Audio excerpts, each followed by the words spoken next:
Hi everybody, and today you can see I'm in a very windy Bridlington, where I've just taken a little bit of a walk down by the sea. I'll took some video because it is such a beautiful day, but it's windy, so I'm going to have to do a voiceover on the end of this of the murder that I'm doing today. But hopefully you'll enjoy the story and the views of Bridlington while I walk. So hope you enjoy it.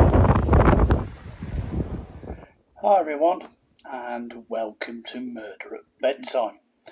I'm on my holes at the moment in Bridlington with my parents on the Yorkshire coast, where my mum was born. I like to find a story while I'm away, and I found this one, which isn't my usual oldie one, but it really got to me all the same. It's quite nasty and upsetting, so if that may trigger you, maybe give this one a miss. At 7:55 a.m. on the 23rd of January 2007, after a tip-off from a delivery driver, the badly beaten body of 56-year-old retired lecturer Susan Grundy was found behind wheelie bins on the steps of a veterinary surgeon's, yards from her home on Wellington Road in Bridlington.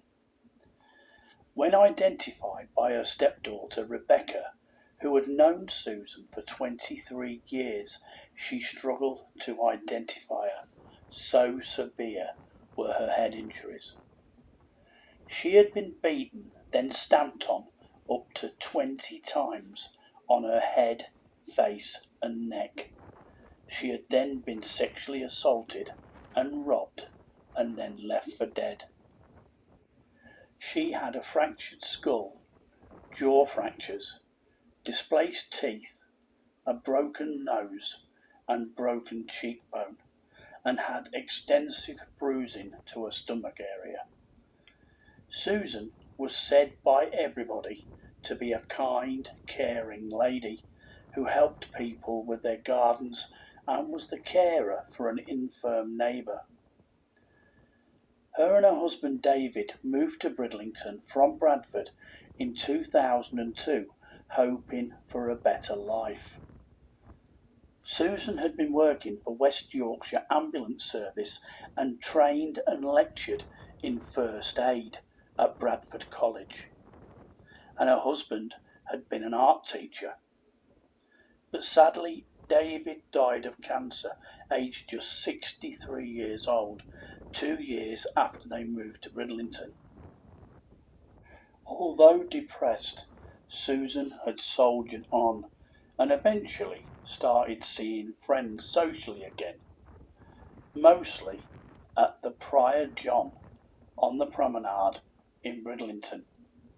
This is the pub, the Prior John, where Susan was meeting friends that fateful evening.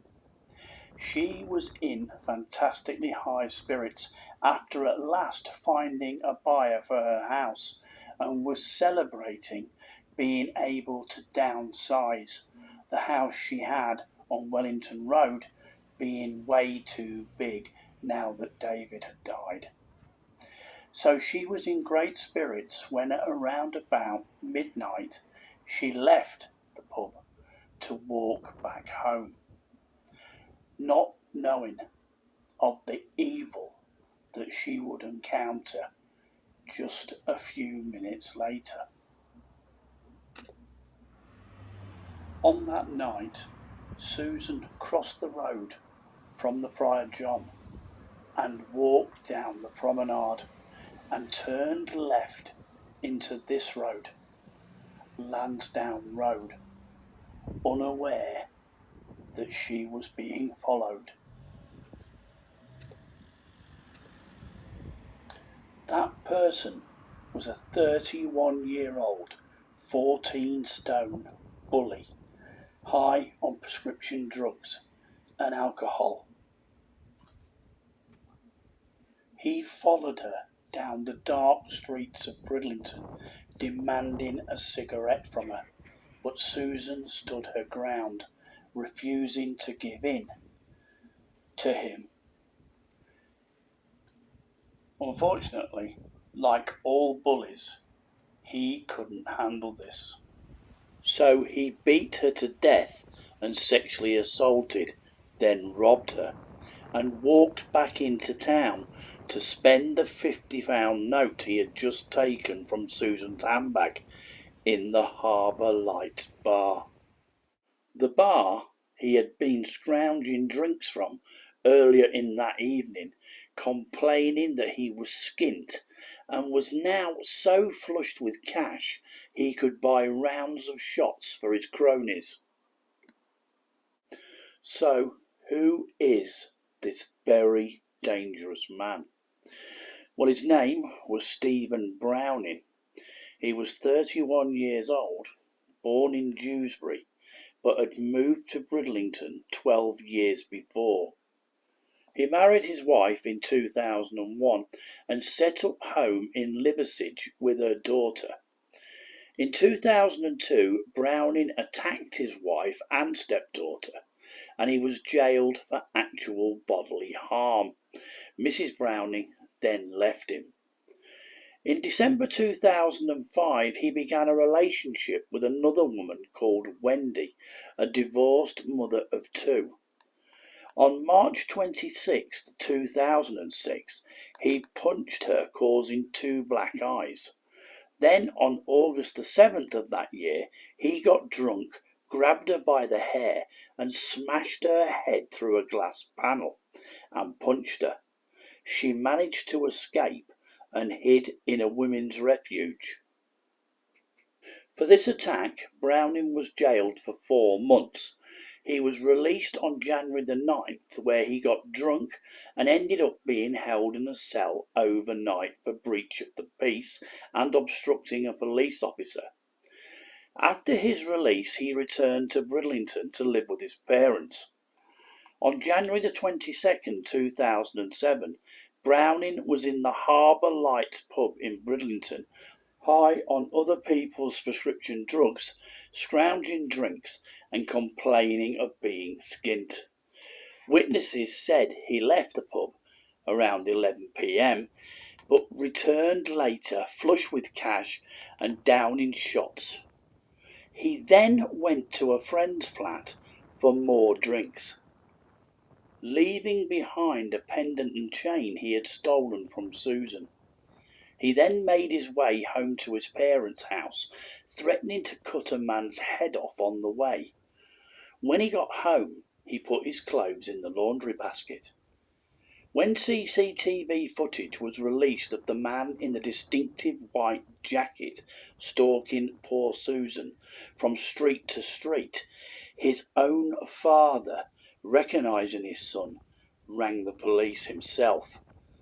And fair play to him, it must have been very difficult to do that. The clothes from the laundry basket were picked up and taken in as evidence. Browning was arrested by officers from Humberside, assisted by Cleveland police, at 9:15 a.m. on the 26th of January in Thornton Street, North Ormsby. He at first denied all knowledge of the crime, but when shown the CCTV evidence, admitted encountering Mrs. Grundy by chance. Now, I've heard in my research that he was either badgering her for a cigarette or for the light of a cigarette. Either way, he said she refused, and he just flipped. He admitted the murder, therefore foregoing a trial.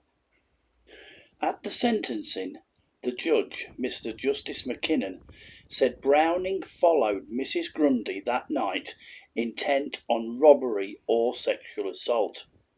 He had attacked her in the street, kicked and stamped on her, leaving her dead or dying. He sexually assaulted her, stripped her, and then robbed her.